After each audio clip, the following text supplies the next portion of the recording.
Hello friends, आपके साथ इस वीडियो में चर्चा करूं आईडीएफसी फर्स्ट बैंक के कंप्लीट एनालिसिस के बारे में। सबसे पहले बात करते हैं इनकम के फ्रंट पे, फिर बात करेंगे एक्सपेंसेस पे, फिर बात करेंगे प्रोविजंस पर, उसके बाद बात करेंगे भाई कंपनी की कैपिटल एडिक्वेसी कैसी है, उसके बाद बात करेंगे कंपनी ने और 5,000 करोड़ रुपए किस लिए इकट्ठे करने हैं। इन सब चीज़ों के बीच में एक चीज़ मिस कर रहे हैं कि अभी डिविडेंड की अनाउंसमेंट अभी तक तो नहीं हुई थी, शायद डिविडेंड की अनाउंसमेंट नहीं है। तो ये थोड़ा सा हालांकि क्योंकि कैपिटल साइज बड़ा है और इन्वेस्टर काफ़ी लंबे समय से डिविडेंड का इंतजार कर रहे हैं, डिविडेंड नहीं आ रहा है जो बाकी बैंकों में थोड़ा बहुत तो मिलता है। हालांकि कोटक महिंद्रा बैंक में भी 1.5 रुपये का था तो कुछ खास नहीं है। तो चलिए अभी डिविडेंड को तो इग्नोर मारते हैं, लेकिन बाकी सभी फ्रंट्स पर अगर हम देखने की कोशिश करें कि रिजल्ट कैसे थे तो आपके सामने रिजल्ट पेश हैं। सबसे पहले इंटरेस्ट अर्न की फिगर्स अगर आप देखें कि जो बैंक अपने लोन्स देते हैं, एडवांसेस देते हैं, उनके ऊपर जो फिगर्स है वो काफ़ी इम्प्रेसिव है। और इम्प्रेसिव इसलिए है कि तकरीबन टोटल के ऊपर 8% के ऊपर का आपको इंटरेस्ट अर्न आया है और ये सिमिलरली सभी जगह पर आपको मिला है। और हालांकि आपको जो इंटरेस्ट जो लोन से एडवांस वहाँ पे 7.5% के आसपास का आया है, जबकि इनकम ऑन इन्वेस्टमेंट के ऊपर आप 17-18% के ऊपर की इनकम लगाए, यानी कि जो ट्रेजरी इनकम्स है, यानी कि ट्रेजरी मान लीजिएगा जो बैंक ने इन्वेस्टमेंट कर रखी है उनके ऊपर जो इनकम्स आई है, जो आरबीआई के पास पैसा पड़ा हुआ है और आरबीआई के पास जो पैसा पड़ा हुआ है वहाँ से थोड़ी सी इनकम कम आ रही है। तो ट्रेजरी में तो काफ़ी अच्छा किया है और जो आरबीआई के पास पैसा है वो कम कर लिया इन्होंने। और कोविड टाइम पे मैंने कहा था कि ज़्यादातर बैंक पैसा लोन नहीं बांट रहे बल्कि आरबीआई के पास पैसा पार्क कर रहे हैं। अब ऐसे स्थिति नहीं है तो अब लोन को फोकस कर रहे हैं। तो यहाँ पर आप देखेंगे तो ये थोड़ा सा घटता हुआ नज़र आ रहा है, बट कुल मिलाकर 8.5% से ऊपर का नेट इंटरेस्ट आपने कमाया है, काबिल तारीफ। एक क्वार्टर के हिसाब से काफ़ी अच्छा है। हालांकि इसमें थोड़ा सा असर रेट ऑफ इंटरेस्ट बढ़ने का भी है। अदर इनकम भाई यहाँ पे तो कमाल कर दिया। अदर बैंकिंग ऑपरेशंस में मैंने भी जितने भी बैंक एनालिसिस किए ना, किसी भी बैंक की ऐसी परफॉर्मेंस नहीं है। न्यू एरियाज बैंकिंग मतलब आप रिटेल बैंकिंग के अलावा जो फोकस कर रहे थे एरिया, उस दूसरे एरिया में आप बड़े सक्सेसफुल हो गए। रिटेल में बेशक से अभी नहीं हुए। तो जो सर्विसेज देने वाले एरियाज हैं वहाँ पर अदर इनकम की फिगर, चाहे उसमें फॉरेन रिमिटेंसेस वाले क्लाइंट्स हैं, चाहे वो गारंटी वाले हैं, बैंक गारंटीज़ हैं, बिल्स वाले हैं, या आप मैंने जैसे भी आपको पिछली वीडियो बोला हाईवेज़ में आप फास्टैग का बिजनेस है, सब तरीके की एक्टिविटीज़ में भाई 21.25%। ये देख के ना दिल खुश हो जाता है कि हाँ बैंक की जो मैनेजमेंट है वो एग्रेसिवली कुछ और एरियाज़ पे भी फोकस कर रही है जो बैंकों के साथ हो सकते हैं बढ़िया। और इसमें डिजिटल का भी काफ़ी बड़ा पोर्शन जो है हमें नज़र आ रहा है। इंटरेस्ट एक्सपेंडेड की फिगर 7.65% का इंटरेस्ट बढ़ा। आप देखिए यही तो गेम है। 8.66% इंटरेस्ट आया, गया 7.65, यानी कि जो बढ़ा उस फिगर में, तो आपका नेट इंटरेस्ट मार्जिन भी बढ़ जाना है। और जितना इंटरेस्ट आपने दिया साल भर में वो बढ़ा 7.65% और लिया आपने 8.5%। मैं ये रेट ऑफ इंटरेस्ट की बात नहीं कर रही, मैं टोटल इंटरेस्ट का डिफरेंस पिछले क्वार्टर से कर रहा हूँ। तो नेट इंटरेस्ट का मतलब होता है लेने और देने का डिफरेंस। मैं ये नहीं कर रहा पिछले साल जो इंटरेस्ट लिया था उसमें कितनी परसेंटेज ग्रोथ हुई, इस बार जो इंटरेस्ट दिया है और पिछले बार जो इंटरेस्ट दिया था उसके बीच में कितनी ग्रोथ हुई। तो देखिएगा ये दोनों बढ़ने लाजमी है। अगर आपने इंटरेस्ट लिया ज़्यादा है तो दिया भी ज़्यादा होगा, पर दिया परसेंटेज टर्म्स में 1% के आसपास कम है। तो 1% का स्प्रेड तो आपको इंटरेस्ट में आ गया। फिर जो इनकम्स थी आपकी जो आपने बढ़ाई है अदर्स वाली भी, और हालांकि उसमें इंटरेस्ट का कंपोनेंट भी होता है, 21% बढ़ी है। जबकि खर्चे आपके देखिएगा एम्प्लॉय कॉस्ट, हम अभी देख रहे थे कोटक महिंद्रा बैंक में, उसने भाई ये दोनों खर्चे काट दिए, मतलब दोनों खर्चे कम हो गए। क्या तो वो ग्रोथ नहीं कर रहे या ब्रांच नहीं खोल रहे या किस तरीके से वो खर्चे कम हो गए। तो वहाँ पे थोड़ा सा हमें सरप्राइजिंग लग रहा था, जबकि सारे बैंक जो ग्रो कर रहे हैं उनमें सब में खर्चे बढ़ने लाजमी भी हैं, क्योंकि आप धंधा बढ़ा रहे हो तो भाई खर्चे तो बढ़ेंगे। ये खर्चे थोड़े से एम्प्लॉइज के 9.22% है जो टोटल से ज़्यादा है।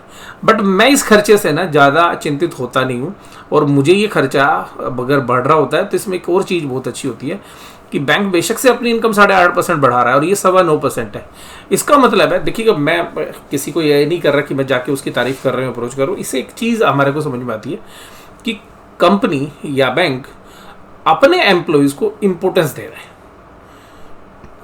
यानी कि ऐसे एनवायरनमेंट में जहाँ पर कि एम्प्लॉई की होता है।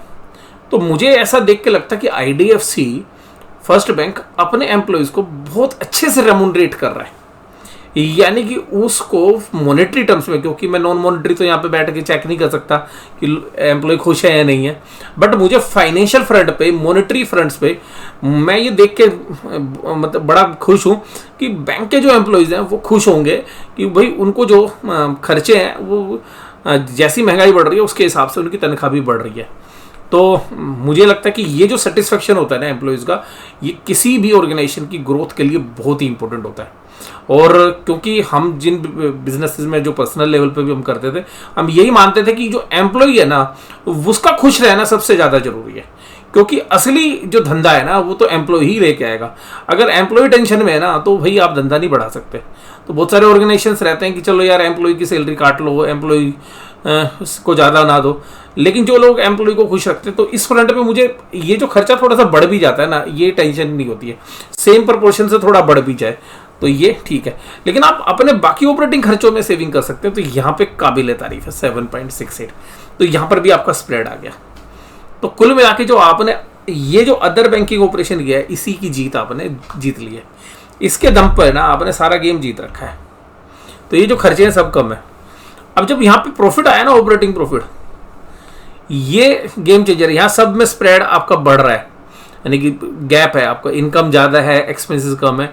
अदर के अंदर तो आपने बाजी मार ली है, उसकी बदौलत आप देखिएगा पूरा गेम है 23.65% का ऑपरेटिंग प्रॉफिट में जंप। ये है परफॉर्मेंस। अब देखिएगा ये क्या होता था IDFC फर्स्ट बैंक में, पहले बढ़ता तो ये था, लेकिन क्या होता था, प्रोविजन खा जाता था सारा, कुछ ना कुछ, कभी ये बैड डेप्ट हो गया, कभी ये गुडविल राइट ऑफ हो गई, कभी इसका पैसा चला गया। रिजल्ट भी ना रात को 8-8, 9-9, 10 बजे तक इंतजार करते थे। और मैं यही कहता था भाई अब 8 बजे के बाद रिजल्ट आ रहा है ना, रिजल्ट खराब ही आएगा। तो अब देखिएगा रिजल्ट टाइम पे आ रहा है, ये भी मतलब एक इंडिकेशन होता है। ये हमने देखा जब भी IDFC फर्स्ट बैंक का रिजल्ट रात को आता था ना, 8 बज जाते थे, 9 बज जाते थे, और एक बार तो मुझे याद है 10 बजे के भी बाद आ रहा है रिजल्ट। लेकिन जब ये दिन में रिजल्ट आते हैं तो हम ये समझते हैं भाई नोटिफिकेशन आ गया, रिजल्ट ठीक ही होगा। तो अब रिजल्ट दिन में आ रहे हैं, ये भी अच्छा है, और रिजल्ट अच्छे आ रहे हैं, ये भी है। पिछले क्वार्टर के भी ठीक थे रिजल्ट, बट ये इस बार के ज़्यादा अच्छे हैं। अब प्रोविजंस के फ्रंट पर अगर हम बात करें कि भाई प्रोविजंस कैसे, तो 450 करोड़ के प्रोविजंस थे, इस बार 482 के। और इसमें भी देखिएगा ना, ये प्रोविजंस ना ये रिटेल के हैं सेगमेंट में। तो मतलब ये इकोनॉमी बता रहा है कि रिटेल अभी जो है कोविड के बाद कंफर्टेबल नहीं हुआ है। तो जो लोन वगैरह आप दे रहे हो ना, उसमें धंधा अभी बढ़ा नहीं पा रहे हो आप, तो रिटेल का धंधा नहीं बढ़ रहा। और ये प्रोविजंस भी जो है मोस्टली रिटेल वाले सेगमेंट में ही है। तो जो मतलब मैनेजमेंट एंटिसिपेट कर रही थी भाई रिटेल बहुत बढ़िया होगा, वो इकोनॉमी में ऐसी सिचुएशन नहीं बनी है कि रिटेल का सिनेरियो। आप देखिएगा बजाज फाइनेंस की भी ग्रोथ उस रेट पे नहीं पहुंची जैसी प्री कोविड थी, मतलब जिस रेट से वो ग्रो करते थे, जैसी पेनिट्रेशन थी, और बजाज फिनसर्व की आर्म के साथ करते थे। इवन इनका खुद का जब ये कैपिटल फर्स्ट के साथ मर्जर नहीं हुआ था, कैपिटल फर्स्ट किस तरीके से करती थी। और अब तो देखिएगा बहुत सारे प्राइवेट फाइनेंसर्स आ गए, बहुत सारी फिनटेक कंपनीज हैं। तो रिटेल में पेनिट्रेशन बाकी जगह से भी आया है, लेकिन उन सब के बावजूद अगर हम देखें तो यहाँ पर प्रोविजंस भी 7% बढ़े हैं। तो मतलब आप 8.5% का धंधा बढ़ा रहे हो इंटरेस्ट इनकम में, 8.66 का 21-22% बढ़ा रहे हो अदर इनकम में, तो उसके सामने 7% खर्चे बढ़ भी जाए तो क्या है। तो आप देखिएगा यहाँ पे केवल 7%, और प्रॉफिट देखिएगा 810 करोड़ से बढ़ के 1076 करोड़। और ये परफॉर्मेंस कहती है भाई 30% से ज़्यादा का क्वार्टर ऑन क्वार्टर प्रॉफिट। मैं ईयर की बात नहीं करता हूँ, बट ये क्वार्टर जो 30% है ना, ये काबिल तारीफ है। कहाँ से आया धंधा, अब देखते हैं सेगमेंट पे। तो पहले एक बार EPS देख लेते हैं, और नेट प्रॉफिट देखिएगा आफ्टर टैक्स काटने के बाद 604 से 802 करोड़। यानी कि आप ये समझिएगा 33% का प्रॉफिट जंप है आफ्टर टैक्स। 33% बहुत ही बढ़िया है। अब बात ये कि जो लोग बारीकी से देखते हैं कि भाई क्या हुआ, वो आपको समझाते हैं। अभी शेयर्स का जो भाव है वो उसके पे आएंगे थोड़ी देर बाद। अभी EPS देखिए बताया तो 0.96 की थी, डाइल्यूटेड अब 1.26 है, क्योंकि सोप जा रखी है ना इनकी, तो डाइल्यूटेड पे भी देखेंगे तो तकरीबन अब ये अब श्योर हो गया कि अगले साल में ये 5 रुपये के आसपास की EPS कर लेंगे, क्योंकि क्वार्टर देखिएगा वैसे ही बैंकों के लिए सबके लिए बढ़िया था, तो थोड़ा सा हिकअप्स वगैरह भी आएंगे, तो अराउंड 5 और इवन 5 या 6 के आसपास की EPS में ये चले जाएंगे। तो अब अगर हम 5 या 6 की EPS पे अगर हम जा रहे हैं फॉरवर्ड अर्निंग्स पे, 10 की भी रेशो भी अब अगर आप दोगे तो 60-62 रुपये का भाव तो होता ही है। और नीचे की साइड में 51-52 का जो मैं अभी कैलकुलेशन आपके साथ डिस्कस करूंगा। इसके बाद देखिएगा कैपिटल एडिक्वेसी रेशो भी ठीक है, 16.82 है, और ये मैं मानता हूँ कंफर्टेबल है। लेकिन अगर 15 के नीचे आएगी तो फिर इनको कैपिटल की जरूरत होगी, तो उसका इंतजाम कर लिया उन्होंने।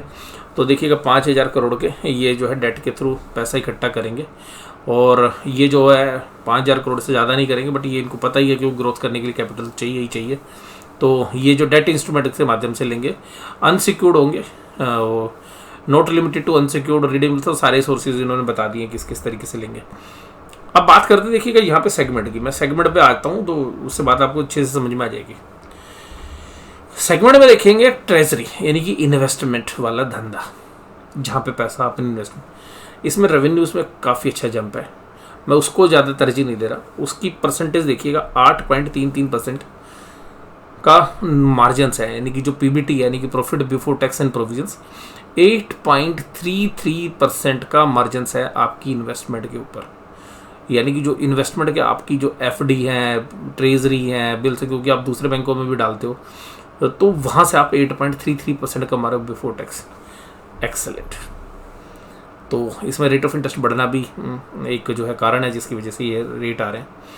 अब बात करते हैं होलसेल बैंकिंग में। देखिए, हालांकि मैं आपको ये बता दूं कि जो ट्रेजरी वाला है ना, यहाँ पे इंडिया में भी एक रिलीफ मिल रहा है RBI की तरफ से, कि जो आपके बॉन्ड्स की वैल्यू इन्फ्लेशन घटने की वजह से कम हो गई है, वो अभी सारा अकाउंट फॉर नहीं है प्रोविजंस में, वो कभी भी आ सकता है, ये एक ओवरहैंग रहेगा।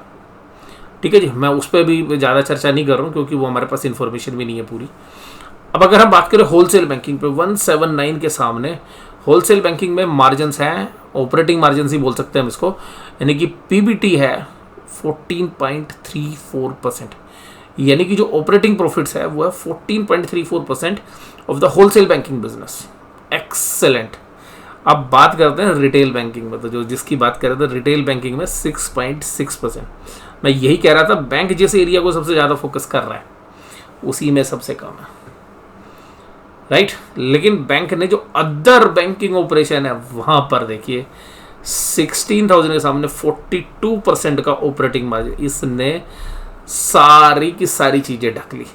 यानी कि जो रिटेल में आप अच्छा नहीं कर पा रहे, लेकिन उसके बाद जो बाकी बैंकिंग की सर्विसेज आप दे रहे हो वहाँ पे 42% का मार्जिन ऐसा मायने रखता है। इसी ने सारे के सारे प्रॉफिट को जो है सेट किया है। होलसेल बैंकिंग यानी कि कॉर्पोरेट लेंडिंग्स या बाकी जो है उसमें इंफ्रास्ट्रक्चर वाली तो अभी कर नहीं रहे, लेकिन जो पुराने इंफ्रास्ट्रक्चर अच्छे लोन्स हैं वो तो चल रहे हैं, वहाँ से इनको क्या बढ़िया रिटर्न आ रही है।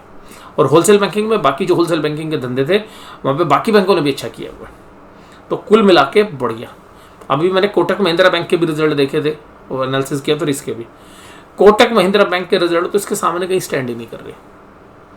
मतलब एक वेल एस्टेब्लिश्ड बैंक है वो, और उसके सामने यहाँ पर हालांकि देखिएगा रिटेल में ये नहीं कर पाए खास, लेकिन क्योंकि इन्होंने पहले प्रोविजंस काफ़ी बना लिए थे, प्रोविजन साफ कर लिए थे, उन सब एंगल से देखे भाई इनके खर्चे भी बढ़े, ब्रांच भी बढ़ाई, पर उन सब के बावजूद ये मतलब पेनिट्रेट करने की कोशिश कर रहे हैं। और जो बड़े बैंक है ना वो निश्चित मतलब कोटक महिंद्रा बैंक के रिजल्ट देख के ऐसे लगा कि जैसे आराम से बैठा हुआ है भाई, एक सिलेक्टिव एरिया में ही काम कर रहा है, जबकि ये एग्रेसिवली काम कर रहे हैं। तो यहाँ पे एग्रेशन जो है यहाँ देखा जा सकता है। हालांकि जिस सेक्टर में कर रहे हैं वहाँ पे इतना असर नहीं आया, लेकिन जिसको फोकस कर रहे थे आप रिटेल को, तो रिटेल लोन में नहीं कर पाए, लेकिन रिटेल के साथ जो बाकी धंधे मिलते हैं वो तो बहुत अच्छे मिल रहे हैं इनको, वो 42% इन्होंने किया। उसके बाद अगर बात करें इनकी वैल्यूशंस की बात करें तो प्राइस टू बुक वैल्यू पे देखिएगा 34 रुपये था, तो अभी 3 रुपये की मैंने एडजस्टमेंट कर ली है, जो भी अर्निंग्स की वजह से आएगी एनुअली, तो 3600-3700 बट मोटा मोटी 37 रुपये का भाव हो गया बुक वैल्यू का। प्राइस टू बुक वैल्यू देखें तो आज की डेट में जो शेयर का भाव चल रहा है 61.57, तो 1.65 है। और मैंने अभी दूसरी वीडियो में बताया था रिटर्न ऑन एसेट्स से आप इसको वैल्यू करिए, तो रिटर्न ऑन एसेट्स ये आई आपकी रिटर्न ऑन एसेट्स, तो रिटर्न ऑन असेट्स पे फोकस करिए। रिटर्न ऑन असेट्स, इसको बड़ा ध्यान से देखिएगा, ये है 1.41। 1.41 को डिवाइड करिए प्राइस टू बुक वैल्यू से, तो प्राइस टू बुक वैल्यू है 1.65 और इसको डिवाइड करेंगे तो ये आपको वैल्यू निकल कर आ जाएगी कि ये शेयर्स की कितनी वैल्यू बनती है रिटर्न ऑन असेट्स के हिसाब से, क्योंकि return on assets should be 1, लेकिन वो बुक वैल्यू पर निकालते हैं उसको, तो बुक वैल्यू से हम उसको एडजस्ट कर रहे हैं। तो उसकी वैल्यू अगर हम निकालें तो 1.41 डिवाइडेड बाय 1.65, तो ये बनकर आती है 0.85, जो कि कोटक महिंद्रा बैंक में 0.7 थी। तो इसका मतलब है कि इसमें फेयर वैल्यू पे पहुंचने के लिए, मतलब मैक्सिमम टू मैक्सिमम, ये मान ली एक की वैल्यू अगर निकलती है हमारे को, तो हमने इसको एडजस्ट कर दिया रिटर्न ऑन असेट्स को 1.41 की, यही माना कि ये तो आएगी अब इनके पास, तो क्योंकि लेटेस्ट ली हमने, तो 1.41 की एनुलाइज है, ये पूरे साल भर की है, एक क्वार्टर की नहीं है। तो 1.41 अगर लें तो 0.85 वैल्यू निकलती है रिटर्न ऑन असेट्स इफेक्टिवली। देखिएगा ये शब्द है नहीं कहीं पर, बट ये मैं अपनी एजुकेशन में यूज़ करता था, पढ़ाता था, बुक्स में नहीं होती चीज़ें, बट इनका जो रियल मीनिंग है वो बताता हूँ। जैसे मैं रिटर्न ऑन असेट्स इफेक्टिव निकालता हूँ, रिटर्न ऑन इक्विटी इफेक्टिव निकालता हूँ, जिससे वैल्यूशंस बहुत आसान हो जाती हैं। तो जिन वैल्यूशंस को हम यूज़ करते हैं या हम अपने स्टूडेंट्स को भी पढ़ाते थे, वो हालांकि बुक्स में नहीं होती थी, लेकिन हम उनको एक बेस्ट जजमेंट देने के लिए कि भाई ये इस तरीके से इसकी वैल्यू निकालोगे तो बहुत बढ़िया रहेगा। तो ये बनती है 0.85, यानी कि इस शेयर्स के अंदर जब मतलब आंख मीच कर, मतलब आंख मीचने का मतलब बेधड़क होकर इसका जब शेयर्स आप खरीद सकते हैं, तो उसमें 15% की डाउन साइड है।